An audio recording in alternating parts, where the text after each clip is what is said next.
கௌதம் மேனன் இயக்கத்துல சிம்பு நடிச்ச அச்சம் என்பது மடமையடா திரைப்படம் ரசிகர்கள் மத்தியில் பெரும் வரவேற்பு அடைஞ்சிருக்கு. கடந்த 2 வாரங்களுக்கு முன்னால வெளியான இந்த திரைப்படம் சென்னையில இந்த வருடம் வெளியான திரைப்படங்கள்லேயே அதிக வசூல் செஞ்சு சாதனை படைச்சிருக்கு. மேலும் வசூல்ல 3வது திரைப்படம் அப்படிங்கிற சிறப்பையும் வாங்கியிருக்கு. இந்த நிலையில படத்தோட வெற்றி குறித்து சிம்பு ட்விட்டர்ல கருத்து தெரிவிச்சிருக்காரு. மோசமான ஃபிளாப் படங்களை எல்லாம் பிளாக் பஸ்டர் அப்படின்னா அச்சம் என்பது மடமையடா படத்தை என்னன்னு சொல்றது அப்படின்னு ட்விட்டர்ல பதிவிட்டிருக்காரு. இவர் மறைமுகமா கடவுள் இருக்கா குமார் படத்தையும் ஜிவி பிரகாஷ் குறித்து தான் ட்வீட் செஞ்சிருக்காரு அப்படின்னு ரசிகர்கள் கிசுகிசுக்கிறாங்க. சிம்புவோட எஸ்டிஆர் அப்படிங்கிற நேம்ல இருக்கிற அபிஷியல் ட்விட்டர் பக்கத்துல அப்படி என்ன கான்ட்ரோவர்சியா அந்த ஆக்டர் பத்தி சொல்லியிருக்காருன்னா, disastrous flop movies are mentioning as blockbusters. What would you call AOM? Better to say we are happy than mentioning verdict அப்படின்னு குறிப்பிட்டிருக்காரு. படத்தோட முடிவை, அதாவது அச்சம் என்பது மடமையா படத்தோட வெற்றியை வெளிப்படுத்துறதை விட நாங்க மகிழ்ச்சியா இருக்கோம் அப்படின்னு சொல்றதே மேலானது அப்படின்னு மறைமுகமாக அவர் தாக்கியிருக்காரு.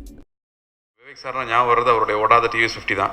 அதுக்கு பெட்ரோல் போட்டாலும் ஓடாது அப்படி ஒரு வண்டி. ஃபர்ஸ்ட் யூஸ்வலாக காலேஜ் ஃப்ரெண்டாக என் கூட நடிச்சிருக்க வேண்டியது, நடிக்க விடாமல் தடுத்து நல்ல வேலையாக அப்பா ஆக்கிட்டோம். ஸோ ஃபர்ஸ்ட் நான் பிரபுட்ட கூப்பிட்டு இந்த படம் பண்ணலாமான்னு சொல்லும்போதே உன்னை வச்சு நான் பலிக்கடை ஆக்கலை, இப்போ தான்டா கல்யாணம் இருக்குது, இவ்வளோ ரிஸ்க் எடுக்கிறியாடா தேவைடா அவனுக்குன்னு. அது தயவு செஞ்சு ட்ரெய்லரை பார்த்துட்டு ஃபுல் பாகுபலின்னு நினச்சிட்டு வந்துடாதீங்க. நானும் திரும்ப சொல்லிக்கிறேன், இது பாகுபலி அல்ல.